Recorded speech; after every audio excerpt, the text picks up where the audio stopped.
BJP है, बेटा मान लो, बेटी मान लो, जो भी मान लो, माँ बाप तो आरएसएस है, तो आरएसएस जो कहता है वही करता है। इसलिए कितने साल निकल गए जनगणना को लेकर। 14 में नरेंद्र मोदी की सरकार बनी थी, 24 निकल गया, 25 आ गया, 24 में जब धक्का लगा और 2 बैसाखी पर नरेंद्र मोदी की सरकार खड़ी हो गई, तब लगा कि अब जनगणना नहीं बोलेंगे तो दिक्कत हो सकती है। तब आरएसएस ने कहा कि नहीं, जनगणना तो होनी चाहिए, हमको दिक्कत नहीं है, लेकिन इसका पॉलिटिकल यूज नहीं होना चाहिए। शब्दों में राज समझो। अच्छा, जनगणना हुई, उसके आंकड़े घोषित हो गए, तो जिसको पॉलिटिकल यूज करना पॉलिटिकल यूज करेगा, जिसको सामाजिक यूज करना सामाजिक यूज करेगा, जिसको जिस प्रकार का यूज करना है करेगा। इसका राज यह है कि चलो अगर मजबूरी में जनगणना करनी भी पड़ जाए, आंकड़े घोषित मत करो। अगर करना भी पड़ जाए, जैसे कांग्रेस के समय पार्लियामेंट बंद हुई थी तो मजबूरी में आ गई थी कांग्रेस, और मनमोहन सिंह ने कहा पानी नहीं चाहिए। मनमोहन सिंह ने कहा कि हम जनगणना करेंगे। फिर बाद में प्रणब मुखर्जी को कांग्रेस की सरकार में एक बहुत अच्छी बात थी। वो अच्छी बात क्या थी? जितने जीओएम बनते थे, ग्रुप ऑफ मिनिस्टर्स, लगभग के चेयरमैन प्रणब मुखर्जी को बना दिया जाता था। प्रणब मुखर्जी को सब लोग सेकुलर ब्राह्मण मानते थे। जब राष्ट्रपति से रिटायर हुए तो आरएसएस की शाखा में पहुंच गए, तो हमने सेकुलर मानने वाले लोगों से पूछा, अरे आप तो सेकुलर मान रहे थे, अब क्या हुआ? कहा ऊपर ऊपर देख रहे थे, नीचे वाला नहीं देख पाए थे, इसलिए नहीं समझ पाए। तो प्रणब मुखर्जी को जनगणना पर भी फैसला करने के जो जीओएम बनाया गया, उसका प्रेसिडेंट बनाया गया, और प्रणब मुखर्जी ने सारा गड़बड़ कर दिया। गड़बड़ क्या कर दिया? सोशियो इकोनॉमिक सर्वे किया, उसकी रिपोर्ट पब्लिश नहीं होने दिया, और आम जनगणना के साथ ओबीसी की जनगणना नहीं होने दिया, और इस जनगणना के मुद्दे को दबाने के लिए अन्ना हजारे, बाबा रामदेव को मैदान में उतार दिया। तो ये उस समय हुआ। तो आरएसएस कह रहा तुम भी अगर संकट में फंसे हो तो कर लेना, मगर आंकड़े जाहिर मत करना। तो ऐसा क्यों हो रहा? तो ये ओबीसी का आदमी प्रधानमंत्री है। इसलिए मैं कहता हूं नरेंद्र मोदी मुख नहीं, मुखौटा है। आरएसएस के लोगों ने, आरएसएस के ब्राह्मणों ने एक ओबीसी का मुखौटा लगाया है कि ओबीसी देखे तो उसको लगे ओबीसी अरे अपना आदमी है, वो पिछड़ी जाति का है, चाय बेचने वाला है, इसको। तो ये जो हो रहा है, ये बात हम लोगों को समझने की, जानने की जरूरत है। जनगणना इसके लिए रोकी गई है, ओबीसी के अधिकार इसके लिए रोके गए हैं, 3.5% ब्राह्मणों की सत्ता और व्यवस्था पर उनका ही नियंत्रण होना चाहिए। इस देश के असल बासिंदों का के हाथ में नहीं आना चाहिए सिस्टम, इसके लिए रोका गया है। इसके लिए ये सब कुछ हो रहा है, और इसके लिए ईवीएम लाया गया, आज थोड़ी लाया गया। काशीराम जी ने जब नारा दिया वोट हमारा, राज तुम्हारा नहीं चलेगा, और तमाम राज्यों में बैकवर्डों की पार्टियां डेवलप हो रही थी, सरकार बना रही थी, और कांग्रेस को बड़ा मुश्किल हो गया था चुनाव लड़ना, चुनाव जीतना, और सेंट्रल गवर्नमेंट बनाना तो बहुत ज्यादा मुश्किल हो गया। उस समय ईवीएम लाई गई, और 2004-2009 के चुनाव में कांग्रेस ने किया गड़बड़ी। डॉक्टर सुब्रमण्यम स्वामी इसके खिलाफ कोर्ट गए, जो बीजेपी में है।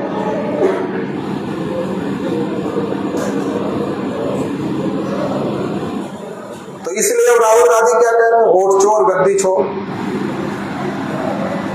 तो बगैर ईवीएम के वोट चोर गद्दी छोड़ देगा। ईवीएम रहेगा, वोटर लिस्ट सही हो जाएगी। राहुल गांधी वोटर लिस्ट में कहां गड़बड़ी है इसकी बात कर रहे हैं। वोटर लिस्ट ठीक होनी चाहिए, कोई दिक्कत नहीं, लेकिन केवल वोटर लिस्ट ठीक होने से चुनाव में गड़बड़ी बंद हो जाएगी। ईवीएम रहेगा और वोटर लिस्ट ठीक हो जाएगी तो चुनाव में गड़बड़ी बंद हो जाएगी। अपने राष्ट्रीय अधिवेशन में तो कांग्रेस ने प्रस्ताव पास किया था ईवीएम के खिलाफ। अब मुंह पर टेप क्यों लग गया? कोई गुप्त समझौता है क्या? कि 10 साल हमने किया, 10 साल तुमने किया, अब हमको दो, नहीं तो हम हल्ला मचाएं। क्यों ईवीएम को बचाना चाहती है कांग्रेस? अगर वो चोर से गद्दी खाली करवाना है तो ईवीएम को भी तो मुद्दा बनाना पड़ेगा, ईवीएम को भी तो हटवाना पड़ेगा। बिना ईवीएम के कैसे वोट चोर गद्दी छोड़ेगा? ईवीएम की वजह से सबसे बड़ी चोरी हो रही है। सुप्रीम कोर्ट ने पेपर ट्रेल लगवा दिया, गिनती तो हो उसकी, तब तो पता चलेगा कि सही को मशीन सही है कि गलत है। वो तो हो नहीं रही, तो कैसे पता चलेगा? तो इसलिए इस देश में SC, ST, OBC माइनॉरिटी को एकजुट होने की जरूरत है। बाबा साहब अम्बेडकर जब लखनऊ में अपना सम्मेलन कर रहे थे तो बाबा साहब अम्बेडकर कह रहे थे, बाबा साहब अम्बेडकर को OBC के लोग मिलने के लिए गए, शिवदयाल सिंह चौरसिया और कई OBC के लोग मिलने के लिए गए, और उन लोगों ने बाबा साहब अम्बेडकर को अनुरोध किया कि आप जैसा नेतृत्व शेड्यूल कास्ट के लोगों को मिला इसलिए उनको अधिकार मिल गए, लेकिन हम OBC के पास ऐसा कोई नेतृत्व नहीं, इसलिए हम लोग चाहते हैं कि आप हमारा भी नेतृत्व करें।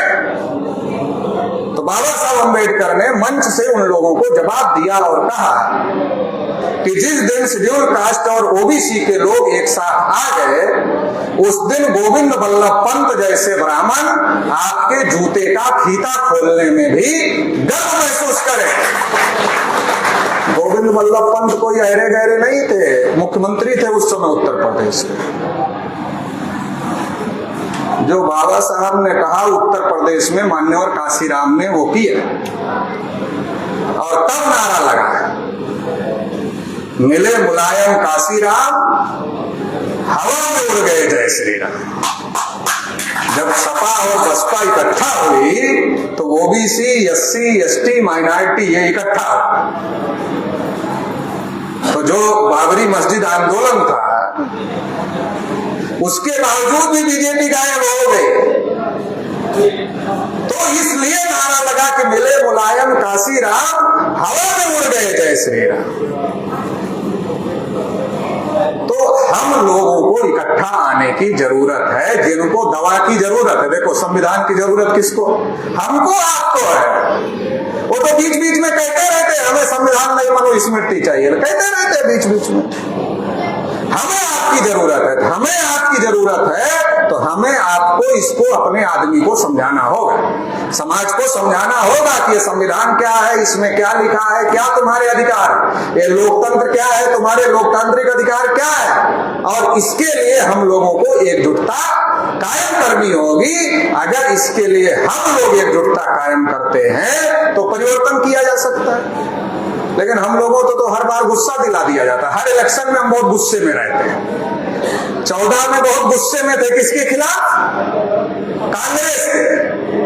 ये घोटाला हो गया, वो घोटाला हो गया, वो हो गया, वो हो गया, बहुत गुस्से में थे। देखो हमारे लिए जैसे कांग्रेस है वैसे बीजेपी है। कांग्रेस को जब जब मौका मिला तो OBC को रोका। मंडल जब BP सिंह ने लागू किया तो राजीव गांधी ने घंटों भाषण दिया था पार्लियामेंट में। वैसे लोग कहते थे राजीव गांधी को भाषण देना नहीं आता, लेकिन घंटों। और बीजेपी ने क्या किया? RSS ने मंडल बनाम कमंडल चला दिया, रामलला हम आएंगे, मंदिर वही बनाएंगे। OBC के लोगों को जिनको मंडल की लड़ाई लड़नी थी उनको बहकाकर कमंडल की तरफ लेकर गया। तो दोनों तो मिलकर एक ही काम कर रहे भाई, दूसरा तीसरा काम थोड़े ही कर रहे, दोनों मिलकर एक ही काम कर रहे हैं। बाबरी मस्जिद में मूर्ति रखवाने से लेकर, ताला खुलवाने से लेकर, पूजा करवाने से लेकर सारा काम कांग्रेस के लोगों ने करवाया। और जब बाबरी मस्जिद गिर रही थी तो प्रधानमंत्री कौन था? किसकी सरकार थी? तो पूजा पर बैठ गए थे, फोन ही नहीं उठाया जब तक ने। विनय कटियार ने इंटरव्यू दिया तो कहा, प्रधानमंत्री जी ने हमसे पूछा काम हो गया? तो मिलजुल कर हिंदू मुसलमान का माहौल बनाना चाहते थे, दोनों का फायदा है। जब हिंदू मुसलमान का माहौल बनता है तो तमाम जेंटलमैन अपने जो हैं सेकुलर तथा कथित, वो कांग्रेस की तरफ खड़े हो जाते हैं। और 15% मुसलमान वो भी कांग्रेस की तरफ खड़ा हो जाता है, अपने जेंटलमैन कांग्रेस की तरफ खड़े हो जाते हैं। और जो जेंटलमैन नहीं है वो बीजेपी की तरफ हिंदू के नाम पर खड़े हो जाते हैं, तो दोनों का फायदा हो जाता है। और तीसरी जो फूले साहू अम्बेडकर, पेरियार और जो हमारे तमाम महापुरुष हुए, चाहे वो जगदेव बाबू हुए, चाहे जितने भी हमारे महापुरुष हुए, उन सभी लोगों की जो विचारधारा है, जो इन दोनों से अलग, उस विचारधारा को दबा दिया जाता है। तब भी दबाया गया, अब भी दबाया जाए। तो ये हमको समझने की जरूरत है कि हमें गुस्सा दिलाया जा रहा है। कांग्रेस के खिलाफ 14 में हम बहुत गुस्से में थे, जब बहुत गुस्से में थे तो क्या किया, बदल दिया तो बीजेपी को ले आया, और इस समय बीजेपी के खिलाफ भयंकर गुस्से में है। अब इधर गुस्से में है तो एक को हटाते हैं दूसरे को लाते हैं, दूसरे को हटाते हैं तो पहले को लाते हैं। इसीलिए काशीराम साहब कहते थे कि एक राजा राम है, एक सीताराम है, सीताराम को भगाओ तो राजा राम आता है, राजा राम को भगाओ तो सीताराम आता है, फिर सीताराम को भगाओ तो फिर राजा राम आता है। और ये राजा राम और सीताराम दोनों एक ही, जैसे वाई होता है ना, वाई ऊपर दो दिख रहे हैं, नीचे एक है, ऊपर दो है, नीचे एक है, ये दोनों एक ही है। जो जितना भ्रष्टाचार कांग्रेस के समय में हुआ था, क्या हुआ उसका?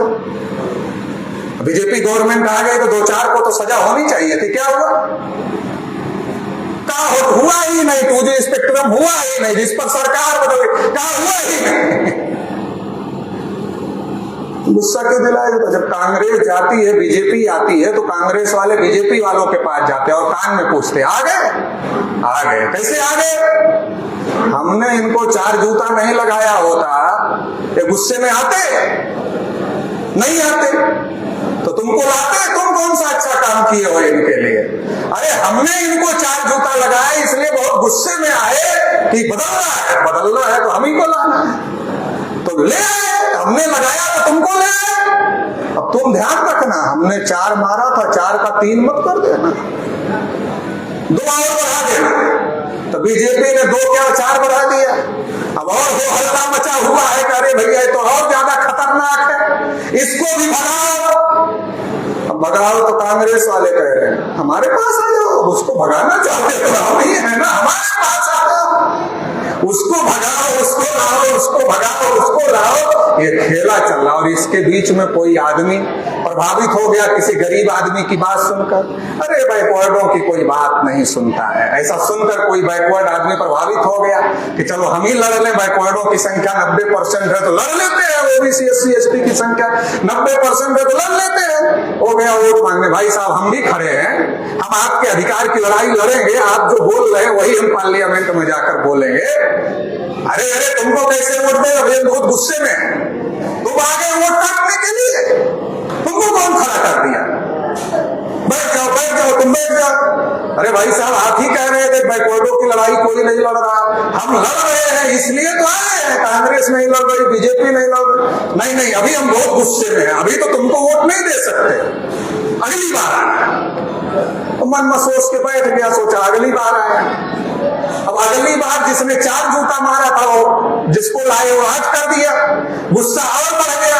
फिर अगली बार फिर ओबीसी वाला कैंडिडेट पहुंचा, भाई साहब पिछली बार कहा था कि अगली बार आना, इसलिए अगली बार आ गए, अब की तो सपोर्ट बढ़ रहे, इस बार तो हम और ज्यादा गुस्से में हैं, इसको भी भगाना। तो इसको भगाओ, उसको लाओ, उसको भगाओ, उसको लाओ, तो तुम्हारा कब आएगा? तुम्हारा नहीं आएगा, तुम्हारी समस्याओं का समाधान नहीं होगा। तो इसलिए हम लोगों को समाज को जागृत करना है, समाज को संगठित करना है, और जागृत और संगठित करके इस देश में अपने हक अधिकारों के लिए लड़ाई लड़ना है। और इसके लिए केवल हाल में कार्यक्रम करने से काम नहीं बनेगा, इसलिए इसमें मुद्दा बनाया गया है चलो गांव की ओर। तो चलो गांव की ओर जाना होगा और गांव में जाकर संगठन बनाना होगा। मान लो 6 लाख गांव में संगठन बनाए और 6 लाख गांव से 50 आदमी केवल तैयार किया, तो कितने लोग हो गए? 3 करोड़ लोग हो गए। 100 आदमी तैयार किया तो कितने लोग हो गए? 6 करोड़ लोग हो गए। 200 आदमी तैयार किया तो 12 करोड़ लोग हो 250 आदमी तैयार किया तो 15 करोड़ लोग, 15 करोड़ में से 50 लाख आदमी को जयपुर भेज दिया। कितने? 15 करोड़ तैयार किया देश भर में, और देश भर में 50 लाख आदमी को जयपुर बुला लिया। किस लिए? ये जो मनु महाराज बैठे हुए हैं, इनको उठा के अपने घर ले जाओ। तो एक को ईंट बचेगा? मनु का एक को बचेगा? अगर 50 लाख आदमी जयपुर आ गए तो मनु बचेगा? तो ये जो विषय लगाए है ये खत्म हो सकता है। जन भावनाएं इसके लिए पैदा करने की जरूरत है, राष्ट्रव्यापी जन आंदोलन निर्माण करने की जरूरत है। और अगर 15 करोड़ लोगों को सड़क पर उतार दिया तो वो जो पुलिस वाले अभी कहते हैं डंडा मारते हैं ना, वो हाथ जोड़ के खड़े हो जाए, क्या करना बताओ, खड़े हो गए, पड़ोस में खड़े हो गए ना, यहाँ भी खड़े हो जाएंगे। आप जन आंदोलन खड़ा करो, यहाँ भी खड़े हो जाएंगे, और जितनी समस्याएं हैं उन सब का समाधान जन आंदोलन से संभव है। इसलिए चलो गांव की ओर अभियान चलाना होगा। राष्ट्रव्यापी संगठन, राष्ट्रव्यापी आंदोलन और राष्ट्रव्यापी जन आंदोलन निर्माण करना होगा। संगठित शक्ति के साथ जब ये जन आंदोलन होगा तो क्या होगा? नेपाल में क्राउड का जन आंदोलन हो गया, व्यवस्था अस्त व्यस्त हो गई, उन्होंने संसद भवन फूंक दिया। ये अरे फूंकना क्यों है भाई? हमारी संपत्ति है, हमारे खून पसीने की कमाई से, हमारे टैक्स से बनी है। एक भी हिंसा नहीं होनी चाहिए जन आंदोलन में, और तब नहीं होगा जब आपका कैडर गांव गांव तक होगा। एक भी हिंसा नहीं होनी चाहिए जन आंदोलन में। राष्ट्र की प्रॉपर्टी, हमारी प्रॉपर्टी, आज वो हटेंगे तो कल हमको चलाना है, चलाना है तो सब चीजों की जरूरत है। तो चलाने के लिए जरूरत है तो फूकने की, गिराने की, जलाने की कोई जरूरत नहीं है। सड़क पे आकर खड़े हो जाओ, खाली कर देंगे लोग। अरे संसद से अंदर बाहर आना पड़ेगा ना, मान लो संसद घेर लिया, अंदर बाहर कैसे आएंगे? जलाने की जरूरत नहीं पड़ेगी, शांतिपूर्ण तरीके से किया जा सकता है। और जब इस प्रकार का जन आंदोलन होगा तो सिस्टम, व्यवस्था बनेगी, नहीं तो अव्यवस्था पैदा हो जाती जन आंदोलनों से। अगर केवल क्राउड सड़क पे आ गया तो अव्यवस्था पैदा हो जाती है, लेकिन अगर ऑर्गेनाइज वे में जन आंदोलन होता है तो एक सिस्टम के बजाय दूसरा सिस्टम, संभालने वाले लोग उस सिस्टम को संभाल लेते हैं और सही तरीके से उस सिस्टम को चलाने का काम करते हैं। तो इसलिए हमको राष्ट्रव्यापी जन आंदोलन निर्माण करना होगा, उसके लिए गांव गांव में संगठन बनाना होगा। और